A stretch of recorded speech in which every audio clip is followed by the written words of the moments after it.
This is a really important point for women, is what you did for me is you showed me I have a passion of helping, and I'm going to just continue to be me, and y'all can like me or you cannot like me. Right. But I'm going to continue to be my authentic self. And so your commitment to your authenticity allowed me to step into the ring and now have millions of followers that are listening to my message. And I think that is the power of one woman standing in her own authenticity. Dr. Mindy here. Your body is in a war zone. Different parts of the brain get activated depending upon how stressed you are. When you look at it from that inflammatory. That's interesting. I mean, that has some merit to it for sure. And you can't control everything. I'd say. And what about a woman who is not pregnant, but she's aiming? Well, I first have to tell you, it's an honor to have you on the Resetter podcast, but I really feel like I need to tell you why. Okay. So before I introduce you to my audience, I have to tell you that I was in my clinic for many years teaching hormones and nutrition and lifestyle. Lifestyle was my specialty in my clinic. And one of the mama bears is what I call them. One of the mama bears in my clinic said, you should really take your information here and you should put it out on social media. And I was like, no, I don't want to go on social media because I have a value system, which is I will always show up as me. And I don't want to have to get into a place where I'm putting filters on myself and I don't want to get in my head about how I look or what I'm talking. I just want to continue to be authentically me. And then one of my staff introduced me to your stuff. Ah, cool. And I was literally one of my, in fact, she's going to die. She doesn't work with me anymore, but she's going to die that we're talking. And she said, well, look at what Rachel does. Look how Rachel shows up. And I started watching you and I was like, if I can do it with that level of authenticity, then I will jump in. And I did. Thank you. Thank you. I really appreciate that. And my heart really appreciates it right now as I go into this sort of, when you're launching something, you ramp back up and you have to you got to get out there more. And it's not, I think for most of us, it's our least favorite thing. But also if you care about the work that you're doing, you understand that you've got to sort of get through the noise. So you have to be present. That's right. And I try and hold space for both of those things that this is not my natural thing. I would prefer to, maybe be in sweatpants right now writing and not, doing this with you. I love doing this with you. Don't get me wrong. No, I get what you're saying. I get what you're saying. Totally get it. Yeah, it really helps my heart because getting that feedback or hearing that is great because there are days where you need to show up, but you're like, man, I can't show up like her. And my hair doesn't look like that. And I don't know, and we get into this sort of middle school mindset that we once had of needing to be a certain kind of person in order to show up and hold space. So true. So anyway, thank you for that. I appreciate it. Yeah. And, it's interesting because I think this is a really important point for women is what you did for me is you showed me I have a passion of helping. And I'm going to just continue to be me, and y'all can like me or you cannot like me. Right. But I'm going to continue to be my authentic self. And so your commitment to your authenticity allowed me to step into the ring and now have millions of followers that are listening to my message. Cool. And I think that is the power of one woman standing in her own authenticity is that the other women watching can go, oh, I can do it that way, as opposed to what we think we should be doing, which is let me show you how perfect I am. Let me show you how beautiful I am. And then, what we don't realize is we're actually making other women feel less than in our desire to put on the smoke and mirrors. Yeah, for sure. I think that started for me I came up on social media as a blogger in 2008. So very, very early days. And if you go back that far, there weren't filters and we didn't know about, I have a light here that's helping because it's dark and there's a light aimed at my face right now that is making me look like I have more of a tan than I do. But that didn't exist back in the day. We didn't know how to do those things. And as they started to come out, here's this filter, or, now we know if we hold the phone up, in the air, that it's a more beautiful look for our face, just all this stuff that almost everybody does. I employed every trick in the book, right? I felt, everything that we can do. But at some point in interacting with my audience, which back then was coming to me for casserole recipes, I started to understand that I was living in LA, right? And so I was surrounded by people who were doing these kinds of things. But I started to realize that like the mom in Ohio or Milwaukee or Dublin or wherever who was taking in this information didn't see that people were using filters and didn't understand that I got a blowout that morning and didn't know. And so I realized like, oh my God, she thinks this is what everybody looks like. And so she's using that as a frame of reference for herself. And then I was like, oh God, I still love a blowout and I still love a cute outfit. But I also will pair that with like, my rosacea is poppin' and my hair looks crazy, and because that's, I think, real life. It's both of those things. Yeah. And I hope you know the impact of you showing up and doing that, like how that has freed so many women. I'm actually right now currently in LA. I grew up in LA. I had a childhood friend, so I was blessed to grow up in the very beginning of Malibu. And once I got old, and then I went to the University of Kansas for college. I played on a tennis scholarship. So it was real stark difference to be in LA and then to be, in Kansas. And when I came back to LA, I just saw it so different. And I started to sort of move away from some of my childhood friendships. And so I was recently reconnected with my best friend from childhood, and we were sitting and we were talking about, she's 55, like I'm going to be 55 next week. And we were talking about what it's like to slow down aging. And she was telling me about all the cosmetic surgery she was doing. And I stopped and I said to her, why are you doing all that? And she said, well, when you see somebody and you meet them for the first time, what they always say to you is, you look so good. And I told her, I'm like, that's funny because people don't say that to me. And I'm not saying that because I don't think I look good, but they say other things to me like, you have such great energy, or thank you for all the work you're doing. Like those are more meaningful to me than somebody telling me I look good. So why do you need to look? Why does that have to be the thing that people see? And we started to break it down. And I said, is it have to do with you feeling worthy? And she's like, yeah, I feel worthy when people tell me I look good. So I want to go back to this authenticity in which you show up over and over and over again, because people can look at you and say, look at your books, look at your social platform, look what you've created. And it's really admirable. But what I think is the most attractive thing about what you're doing is that you're doing all that with this authentic lens that is freeing so many women. And I'm curious if you realize that. I guess. I mean, I get that word a lot. Like people will use that word a lot. Like when you write the author bio on the back of a book or whatever. We were just doing that this week, and that was the word that they use, and I'm really appreciative of it. But I wasn't aiming at that. I wasn't saying like, oh, how can I show up authentically?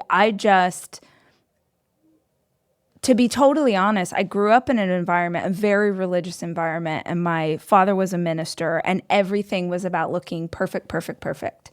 And behind the scenes, it was anything but that. And so I grew up with a sort of visceral, I hate to use the word hatred, but it almost feels like that. It's a very strong feeling that I have with faking it.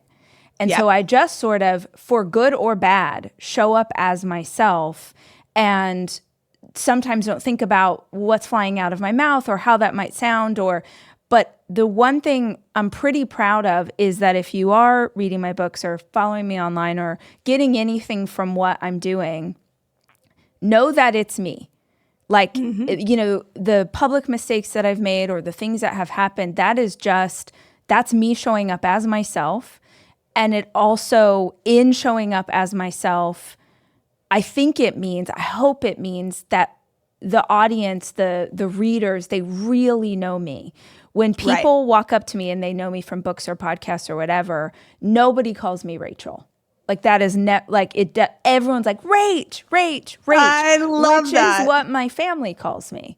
And I love that because I hope that what it feels like is that I am a friend of yours and I'm telling you like this crazy thing my kid did this week or something I'm struggling with or something I'm really proud of. And again, I hope like if I'm going to show up in this space, my goal is that you see my personal evolution.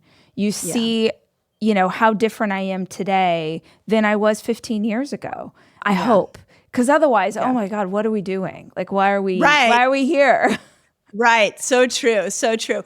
And I want to get into the new book, but that leads me to the next piece of admiration that I have for you. And now that I've more public and feel like my life is exposed and people are coming up to me, I can't even imagine when you're going through the hardships that you've gone through in the last several years. Like you should have seen me yelling at the Instagram, watching you going, for God's sake, people, she is going through pain and heartache. Get off her back. Yeah.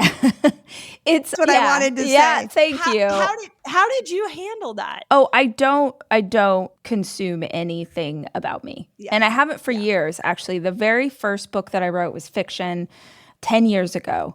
And it was just this little thing that I did because I thought I had always wanted to be a writer. And I thought, I have this story idea. And I wrote this book. I self-published it. I put it on Amazon. And every day I would go and check reviews. And there weren't that many readers, but every once in a while there'd be a new review and it would just make my heart sing and someone would say they liked the book. And every day I did it. And a few weeks into that, I logged on and there was a 1-star review. And I will never forget her handle, and I will never forget what she said, which is that my writing was trite and vapid.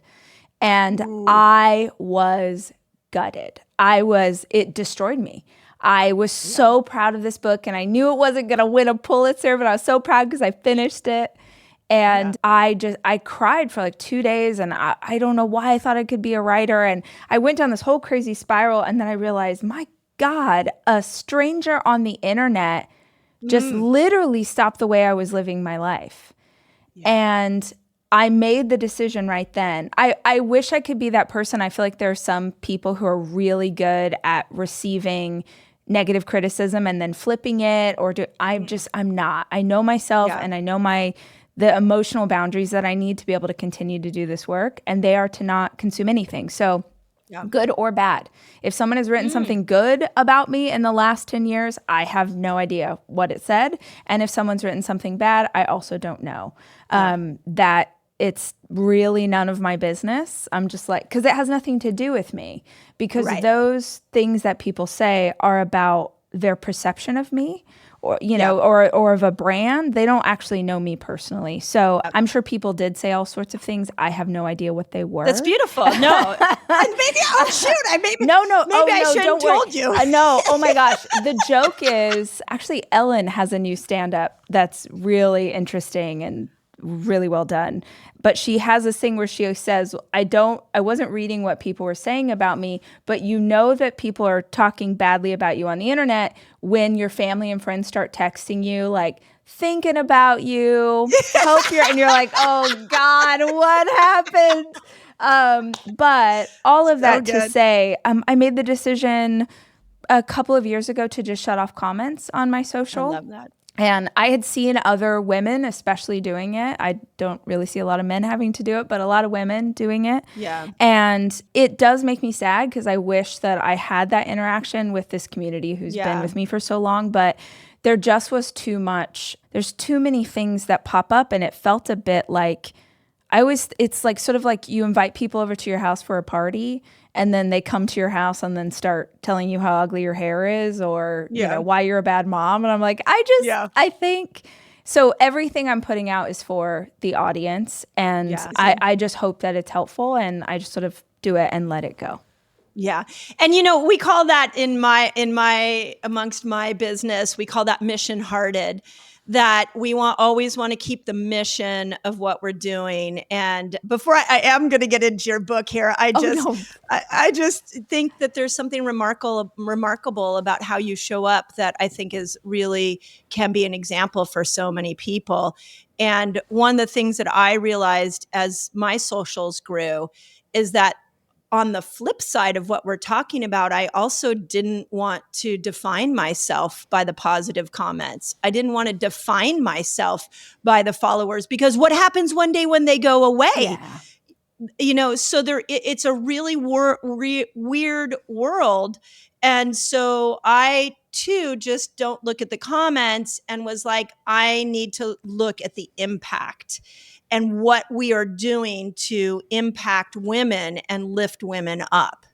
Do you have some measure? Because I feel your mission. I feel your care for me as a reader. Like, do you have some measurement as to the impact you're making in the world? To be honest, I really used to ground myself in that. It was so foundational to everything I did. Like, I would say 2018, 2019, when the books were just exploding, and it was I got up every day and like, I'm here and I'm doing, and to be totally honest, completely burned myself out.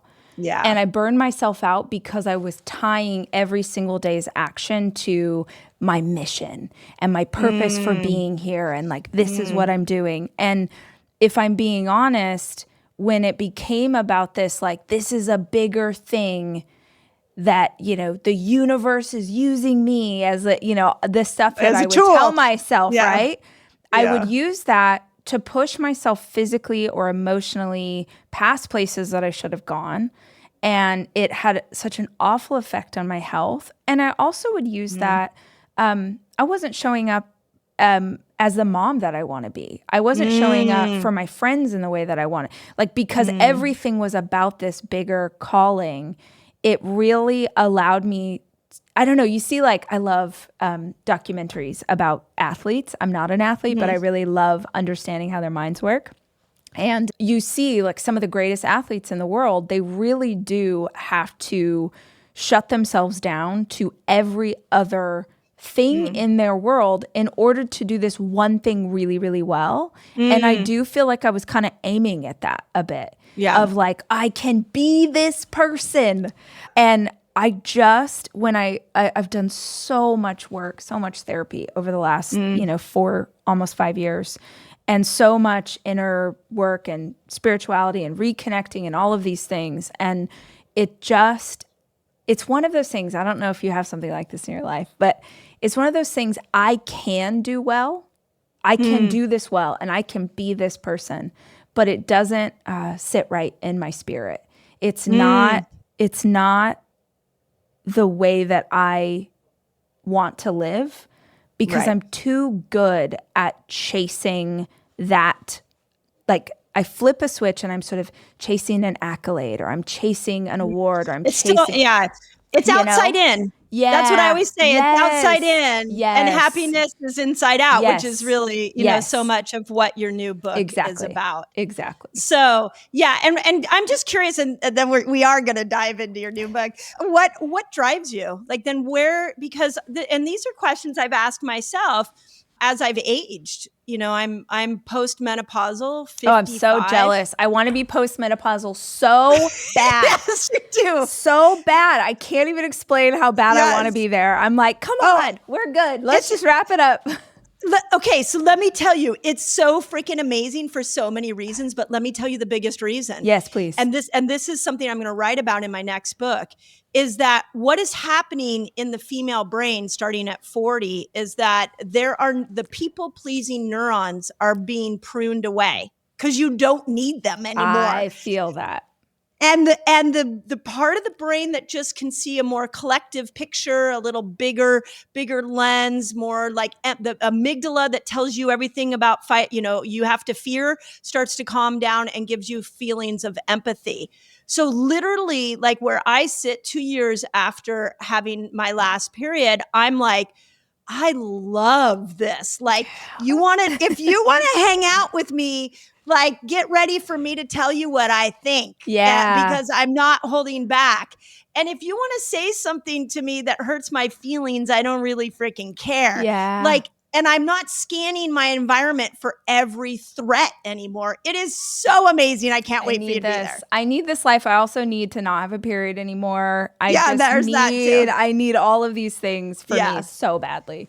Honestly, where I am, it's a really interesting time for me in terms of my career because I am making a very conscious choice. And this kind of ties in with what I was just saying of like, I don't want to be this person and sort of hold the weight of what it is because the message that I keep getting and have gotten a lot over the years is that and I hope, oh God, I hope this doesn't sound douchey, is that the best way that I can set an example or do this work and set an example for the women in my community or the readers or whatever is to live as authentically as I possibly can. Agreed. And for me, that actually is creative.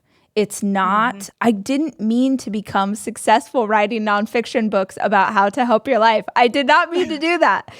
I started as a fiction writer for a reason. And it was just about chasing this creative, imaginative, leaning into that world. So for me, it looks a lot more like that.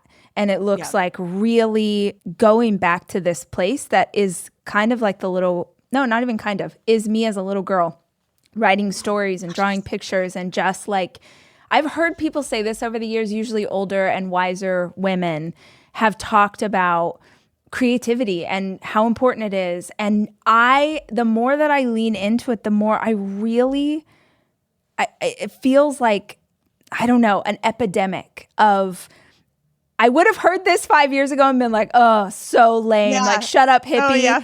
But it's true because when I get to do something creative, when I get to take even an hour, which is such a luxury, and sit and just write something that I don't know if it's going to be anything, but it just makes my heart really happy. I swear to God, I'm a better mom. I'm a better partner. I'm nicer in the world. I take better care of my body. Like it affects me on every level because I'm filling up this passion center in me that bubbles over into every other area of my life. Yeah. You've heard the quote, like, don't think about what the world needs. Think about what lights you up because what the world needs is people that are lit up. Yeah, that's good. That's good. Yeah. And that's what I heard in that. The other interesting thing, and this does tie into your new book, is I've been really thinking a lot just about how as women, we adapt to the patriarchal world that we live in. And my audience knows this, that like, I don't mean patriarch like men. I mean a structure of power that's over us that has said women need to show up in a certain way. And I was recently introduced to the work of Carol Gilligan. Do you know Carol Gilligan? No. Okay, you're going to want to know her. Okay, really writing it down on my Post-it. Okay, so she wrote a book called back in the 80s. She's a feminist philosopher. And she's still alive, by the way, at 87 years old. Cool. And she wrote a book called In a Different Voice. And what she said is if you look at the difference between a girl's brain and a boy's brain, a girl's brain, which a woman's brain, it is more relational. It operates from right to left and left to right. So it's working from both hemispheres, which makes us constantly looking out at the world through relationships because we have so much access to both the right and the left brain. A male brain works from back to front.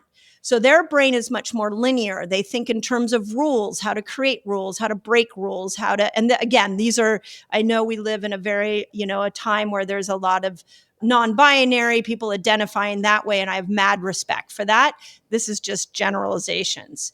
So, but what happens is that at 12 years old, and I'm going to say this is because this is when hormones kick in, is that when a girl goes into puberty and she starts to access this relational brain, she loses her voice and she starts adapting to what the patriarchal society is expecting of her. And the example that Carol Gilligan gives is if you ask an 11-year-old boy and girl what they want to eat, the boy will say, and they'll both tell you, I want this or I want that. Now you fast forward to 12 or 13 and you ask that same boy or girl what they want. The boy will still tell you what he wants. And the girl will say, I don't know. What are you eating? And now we've spent our whole life with this relational brain adapting to everybody else's needs. Now, I think perimenopause, how old are you? I'm if you don't mind me 41. I'm 41 and I am deep in perimenopause, deep. Okay. So I think what happens at perimenopause is these hormones go away and that authentic voice that we have pushed down for over 40 some years or 30 some years starts to bubble to the surface. And that's part of the perimenopausal experience is like, you know what? I've been holding back what I really feel and what I really want to say for the last 30 years. So now I need to tell you what I really want to say. And when I looked at your book, I was like, bingo, she's coming back. Her voice is coming back to this authentic self. Yeah. And just even in the title being, what if you were the answer? Like, you are the answer. Yes, so you can are you the can you answer. talk a little bit about how you came to this place? Because I my hormonal lens is like, oh, she's just beginning to tell y'all what she really thinks. Yeah. So it started, and I say this in the opening chapter, that this book was written over 4 years. And I didn't really know what I wanted my next thing to be. I didn't know many times over the last 4 years, I thought, I'm never going to write again. I'm never going to put something out in the world. Yeah. But writing is either journaling or actually writing on my computer is, I said, it's like my creative practice. It's therapy to me. It's prayer, it's meditation, it's all the things. So I was documenting, I would just sort of write about what was happening, good or bad, falling in love again, or when my children's father passed away and the grief of that and how hard that was for it. Like I just wrote it. I wrote it. And I didn't really know what it was. And this is very similar to Girl Wash Your Face in that I didn't know sort of the theme of Girl Wash Your Face. I was just kind of writing thoughts, or I was writing essentially essays or, around a certain topic. And with Girl Wash Your Face, one day I was like, oh, wow, these are all lies. The through line in all of these are lies that I was taught to believe, and I don't want to believe them anymore. And with this one, it was very similar. I just got chills thinking about it. Like it was very similar. One day I thought, oh, I'm writing, these are all just the questions I have. Because what I realized is like, oh my God, I don't know. And whatever I thought I knew 2 years ago, 5 years ago, 10 years ago, Mike Tyson says everybody has a plan till they get punched in the face. Yeah. Everyone believes their capital T truths until they go through something that completely reorients the way they see the world. So I just, through that lens, started now, okay, these are questions. And are there other questions that really help me to make change or to be honest with myself when I don't want to be honest?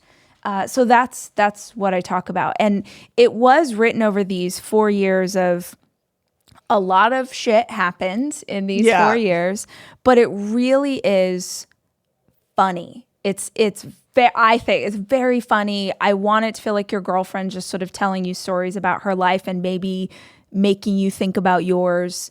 My last book was really focused on going through hard things and grief and how do you manage that. And this is not that book, basically, is my headline. Yeah. This is very silly and irreverent and filled with jokes, and I hope filled with things that'll make you smile.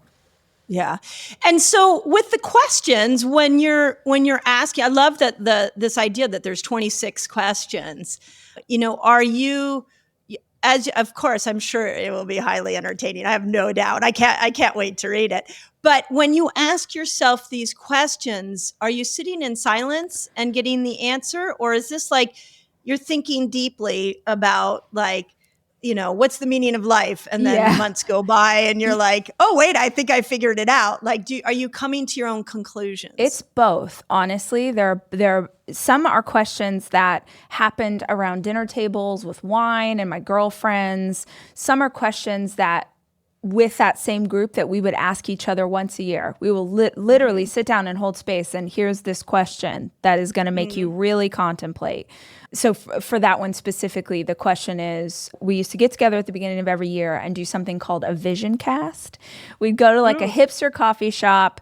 We'd all bring our journals, and we had this sort of framework that we went through to just plan out our year and set intentions for how we wanted to show up. And the most powerful question in that mix was, what must you let go of to be the person that you want to be?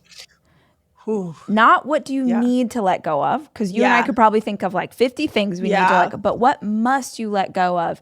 This person that you say, the next evolution of me, she's kind, or she takes better care of her health, or she really focuses in on her relationships, or she really focuses in on her business and gets it past $1 million, whatever. Everyone's different.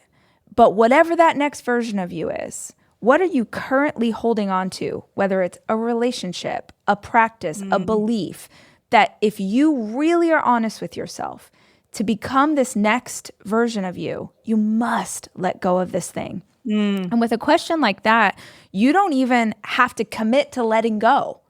You just have to know what it is. Because oftentimes I think I might know what my answer is a long time before I actually find the courage to act on it. Yeah. Some questions are more playful. Some questions are things that came to me in business. Like, I heard this question by a business mentor years ago that I then use for everything in life, which is, if you had to start again today, like, it was specifically about an employee. I had an employee on my team that just, no matter what we did, they just like sort of couldn't get it together, and they couldn't, but I felt bad, and I, just kept working with them.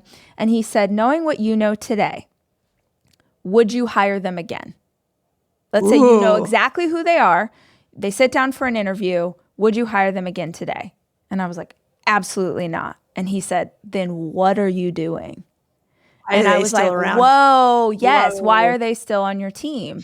But I actually think this is a really valuable question for friendships. It's a really valuable question for the job that you have. And I know we don't all have control over whether or not we work a job, but I think that we find ourselves in these experiences and we just keep doing it because we're like, well, I've spent so much time. I've invested so much money. I'm pot committed. And when you ask yourself that question, hey, your boyfriend, he kind of sucks, but you guys have been together for a long time, or your girlfriend, and she's pretty gossipy, and like she just, there's something about her energy that you really don't. If you knew what you knew today, would you go on another date with him? Like, would you ask for a second date? And the answer is no. Oh my God, why are you in a relationship with someone that you wouldn't even want a second date? So it's just a bunch of things like that told through funny stories that I hope at least one of them, I'm like, oh man, just let one of these questions be like, oh hell, okay, I needed to hear that. Okay, so when you ask yourself some of the deeper questions and you get an answer that scares the shit out of you, like, how do you move forward with that?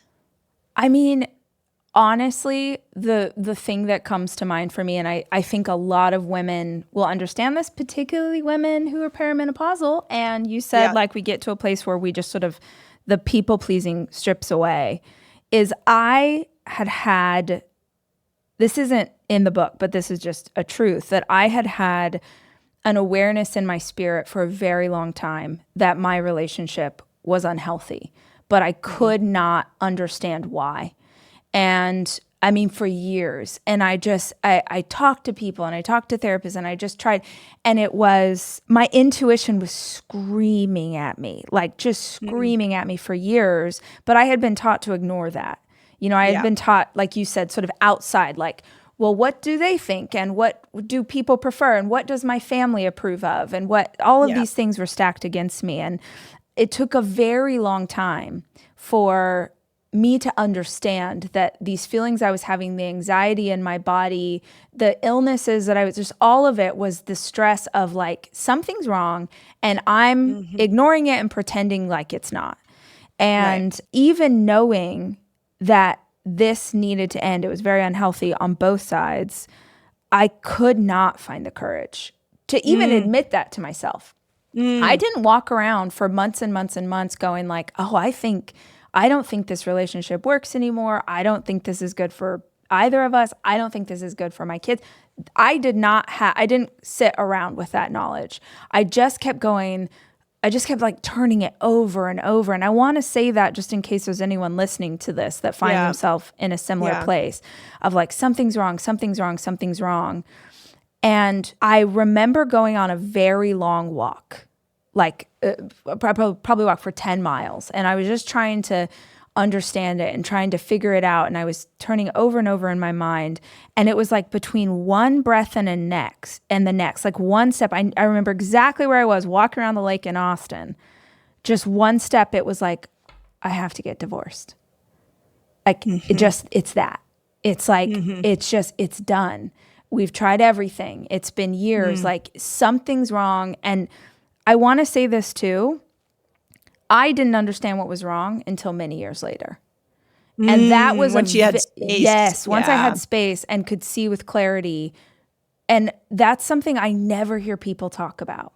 The willingness to listen to your gut and to listen to your intuition when you don't have any proof that what that gut is telling you is right. And that is so brutal because nobody in your life understands why you're making the choice that you're making. Yeah. And doing it in a public way, like just all of those things. And it wasn't until so many years later that I was like, thank God. Thank God. Yeah. You know, I think as you stood up for yourself. Yes. And as parents, especially, I think sometimes we will stay in things much longer than we should because we think, I have to do it. It'll destroy my kids. And now I'm like, that was me saving us. That was like, we have to move on from this thing. So that was a really good example of, I knew something was wrong, but I didn't know what. And I didn't have the courage for a very long time to face that truth. Do it. Yeah. So I really, it's about like, at least just taking the step, at least sort of looking in the closet for the monster, at least just like, what is there? And then once I know what's there, at least I am informed of what I can do next. Because I think a lot of us, we ignore it. We numb out. We focus on the kids. We focus on work. We do all of these other things so that we don't have to hold truth for what's really going on in our life. Yeah. I had a really good friend say to me this spring, just this year, I mean, you're learning it at 41. I'm just starting to learn many of these pieces at 55. And I had a really good friend that just came in one day and she said, what surprises me so much about you, Mindy, is that you are so scared to disappoint all the people you love in your life, but you have no problem disappointing yourself. Brutal, but so good. So good. I mean, she's such a good friend. And I was like, well, for starters, thank you for having the balls to like tell me that. And then I started looking at everything that I did in my life and how the first thought always was, okay, are my kids going to be happy? Is my husband going to be happy? Are my employees going to be happy? Like, is everybody happy with this thing that I have to decide about? And I have now flipped it. And I've started to ask myself, are you happy? What do you want? And the first time I started doing that, there was no neuronal pathway for like, what do you want? It was just blank in there. Did you experience that? Well, I actually do write about this part is post-divorce because I got married. I met my ex-husband when I was 18 years old. And we divorced when I was 36. So it was a very long time we were both raised in religious cultures that said the man knew best. He was the head of the household. Whatever he wanted, that's what you did. And I was a people pleaser. So I was like, okay, well, just do your thing. When I got divorced, the simple things, I've heard so many women talk about this, that like I started using fresh dill again. I love dill. It's my favorite herb. And I put it in everything. But I didn't put dill in anything because he hated dill. Or I stopped watching like sci-fi movies or fantasy movies or these things that I really loved. And it's like, no, he didn't ask me to do these things. Yeah, I just was like, well, he doesn't like this thing, so we don't like this thing. And I started like learning myself again and almost like dating myself. Ooh, what do we want? We want Mexican food. Yes. And we're going to order it and we're going to sit in these giant granny panties and watch documentaries about cult leaders. And we're just going to like eat Mexican and it's going to be the highlight of my week. Yeah. So I really just learned what are the things that I like to do and to have the courage to speak that, which was so freaking helpful when I went into my next relationship, because I was so determined not to bring all of that baggage from the last one and to find my voice and to say what it is that I really want. And it's a practice and because, oh God, it's so easy to fall back into old patterns. So easy. Yeah. But it really did help to take that time to date myself and learn myself again. So another theory that I have about perimenopause is that when you look at estrogen and progesterone, they're not just two hormones that are just hanging out by themselves. They actually stimulate a whole cascade of neurochemicals. They stimulate dopamine and serotonin and acetylcholine and glutamate and GABA and oxytocin and BDNF. Like so when they start to go away, you're not just losing two hormones, and maybe if you're losing a little testosterone, you're losing about 8 or 9 neurochemicals. And that's why that perimenopausal shift is so challenging, because I do believe that this is the moment, especially where you're standing right now, where we can't hide from ourselves anymore. There's no neurochemical armor to be able to say, okay, I'll put, I won't put fresh dill in the salad. Like I'll just, I'll leave it out. Like it's like we can't hold ourselves back.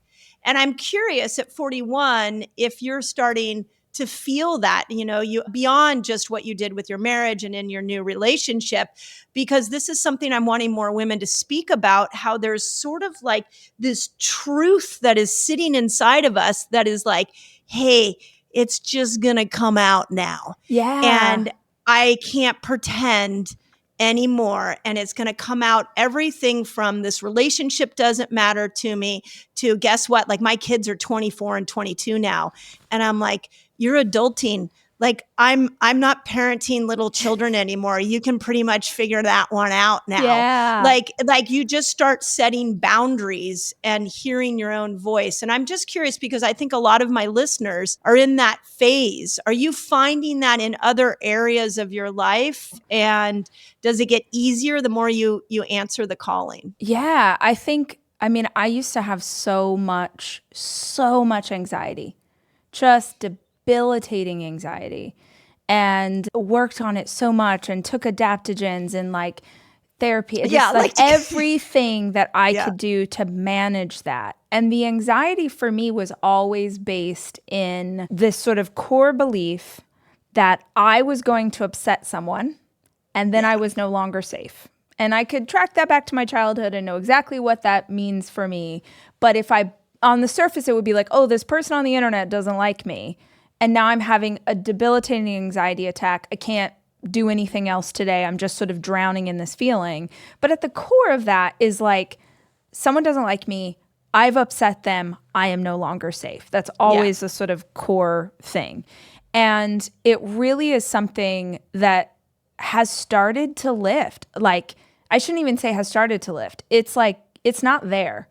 Every once in a while, I'll start to feel like, oh no, am I having, and I'm like, no, I probably just had too much espresso. Like I'm having a physical reaction that feels like anxiety used to feel. Yeah. But I'm not having those feelings anymore.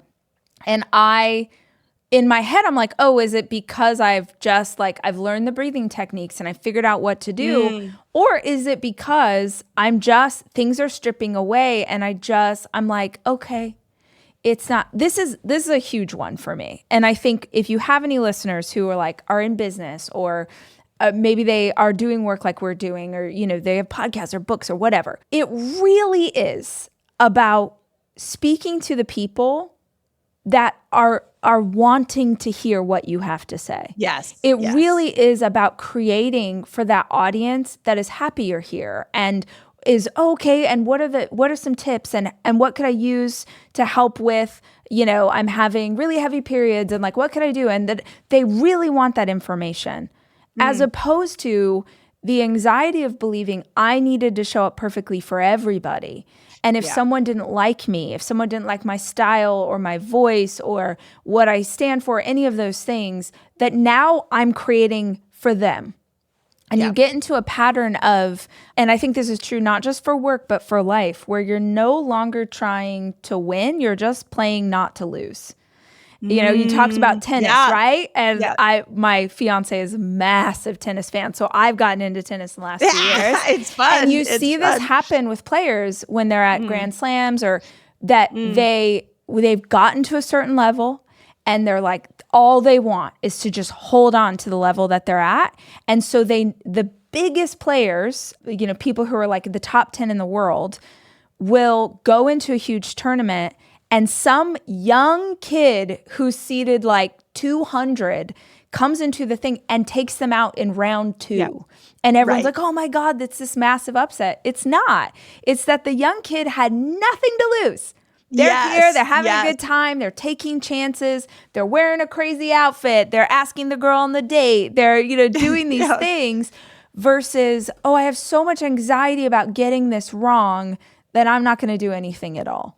That's right. So you're the first person that said that. I'm like, oh, maybe it is a hormonal thing. Yeah. But that's why I feel less inclined to care if you don't like me. Okay. It wasn't for you. This thing wasn't for you. And I love and respect your right to believe and be whatever and whoever you want to be.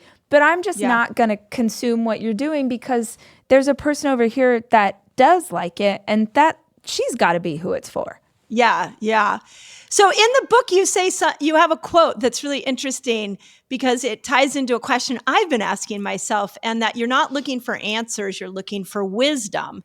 And again, I've been thinking a lot lately about aging and this concept of why we're so obsessed with anti-aging. I'm like, we're all aging, so what would pro-aging look like? And then that led me to, well, what does wisdom look like? How do I find the people who have wisdom that I would want to tap into? So when I saw that quote in your book, I'm curious, if you're not looking for answers, you're looking for wisdom, where are you finding wisdom? Well, I think wisdom is something that can only come through experience. Agreed. Answers you could read in a book or hear on a podcast, but you haven't actually lived the experience that would make that settle into your bones. And that, for me, wisdom is this lifelong journey. Right? And that you're constantly absorbing and looking and trying to take things in, and that you understand that every single person you interact with can be wisdom for you and can teach you something. And that what you know today is so different than what you're going to know tomorrow or 10 years from now. That's probably the biggest knowledge that I have is I really used to live off like capital T truths. These are my beliefs. My flag is in the ground and I'm like, oh my God, when I think of some of those things I used to believe, I'm like, oh my, what? So if I could be so certain back then and be so wrong compared with who I am today, then I have to hold space for that in every area of my life forever. And so I guess to me, an answer is sort of like there's a period. And maybe wisdom is an ellipses. Like it's something that continues to grow and it continues to change and evolve, just like I hope to continue to change and evolve. Yeah. I love that. I love that. So you've been inspiring primarily women. I mean, are there any men follow you? There's probably like 4. No, there are absolutely men in my community. They tend to be men who like other men, and they are fabulous, and we are so glad that they're here. But every once in a while over the years, I'll have a husband come up to me at an airport or, and they'll be like, oh, I'm sorry, are you? And I'll, yes. And they're, oh my gosh, like, I can't tell you what your work has meant to my wife or how much it has helped her. Those men are so incredible because they're so cute. They're always like bros. Like they don't look at all like you. And they're like, you know, Or I've had men say, this book was so important to my wife that I read it too, so I could better understand her, and we love those partners. But yeah, there are, I'm so grateful for everyone. I just tend to do work that is specifically for women because that's the lens that I know. And me too. This is why I get questions all the time of like, can you teach my husband about his hormones? I'm like, no. I'm staying focused. It's enough to learn about women's hormones. Yes. But here's why I ask you this is I've been lately walking around thinking women are waking up. Women are waking up. And that statement has been permeating in my brain. And I'm like, what are they waking up to? And so I have some thoughts on what I think women are waking up to, but I'm curious if you feel it. Like if you feel, because you've been empowering women for so long, is there a different voice women are using? Are there different ways we are showing up than ever before that you're seeing? Absolutely. What I am seeing most of is an unwillingness to stay in situations, relationships, jobs, towns, belief structures that someone else put on you. Yes. I think so many of us were raised in cultures and we were raised to be people pleasers, or we were raised to follow the rules or be good girls, or we were kind of taught that we had to stay inside of this framework if we wanted to have, our parents' love, or if we wanted to find a partner. And what I'm seeing more and more is people saying, man, I don't know what the right path for me is. I just know it's not this. And there's a willingness that I'm seeing to get off the path you're on before you're leaping and you don't know if there's a net and you don't know if there's another thing to grab on, but you just know this is not the thing for me. And that is so counterintuitive to how I was raised and taught to behave. And I think a lot of people were very similar. And in order to do that, you have to trust yourself. Yeah. You have to know yourself. You have to know yourself. Even have a relationship with yourself. Yes. And that is honestly my greatest goal with this book is I was so disconnected from my intuition, and everything in it is really just hoping that you're gonna, oh God, that voice was always there. Like it was always telling me. One of the questions in the book is, when did you know something was wrong? Not when did you leave, not when did you make a change, when did you know something was wrong? Because if you think of a relationship you've had, or a bad boss, or a business deal you got into, and everyone I ask this question to, you're like, yeah, but when did you know that this girl was not great? And people are always like, oh, on the second date. And they've been together for 4 years. Or when I met my business partner, I got this really weird feeling in my stomach. I felt really panicky, but everyone told me that she was so great and I really wanted to partner with her. And, the ego gets involved. So I really, I'm so hopeful that this is a path to know yourself better. Yeah. Because if you know yourself, you'll trust yourself. Yes. And I can't remember who said this, but something I read recently was talking about the idea that you don't have to know. You may never know why your intuition was telling you that he was no good. And you may never know why your intuition said, don't go left, go right. You shouldn't go on this trip. You don't have to know why. You just have to trust that that was the right decision for you. Yeah. And intuition is our superpower as women. When you look at, we have access to both sides of the brain constantly. There is a sense of this inner knowing. And when you look at our hormones, same thing, it gives us a deeper spectrum, I always say, of emotions and mental clarity. Yet we live in a society that intuition, that's woo-woo, So I love the way you said that.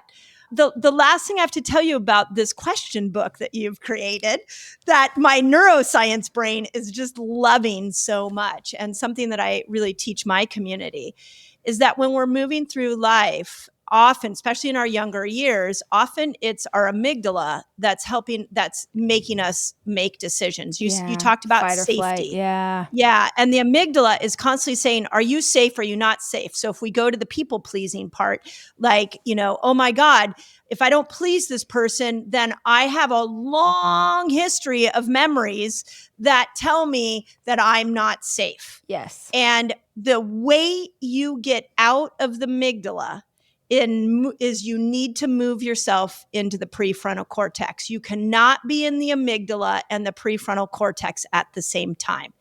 And the way you shut up the amygdala and move to the prefrontal cortex the quickest is you ask it a question. What? Okay, wait, give me an example of this. I love this. So like when I heard that this book was about 26 questions, I'm like, she must know this. I didn't know this. I didn't know this. Okay, so let's use safety as an example. Let's say you're in a situation where you really want to stand up and say something to somebody like, this is no longer, like, let's say it's a divorce situation, like, this is no longer working for me. And then the amygdala is like, hey, you remember, because the amygdala teams up with the hippocampus, which is our memory, and goes to the hippocampus and is like, tell me all the times I stood up for myself. Yes. And I got burned and I wasn't safe. And the hippocampus is like, there was this time and this time and this time and it's this. Like, I got you, girl. Here you go. Here you go. I'll tell you all the reasons this is going to go down. But what if you say, like, this, what emotion, what mental state, what support do I need right now to be able to stand up for myself? And you ask a question, the amygdala is like, we only know how to keep you safe. So that's not a helpful question. And the prefrontal cortex comes in and is like, hey, I'll tell you. Yes. I'll tell you. This, you do this, this, and this. And we had all these amazing things happen. So it literally, your book is moving people to a different part of their brain. And I just want you to know that. I didn't know that. It makes me so happy.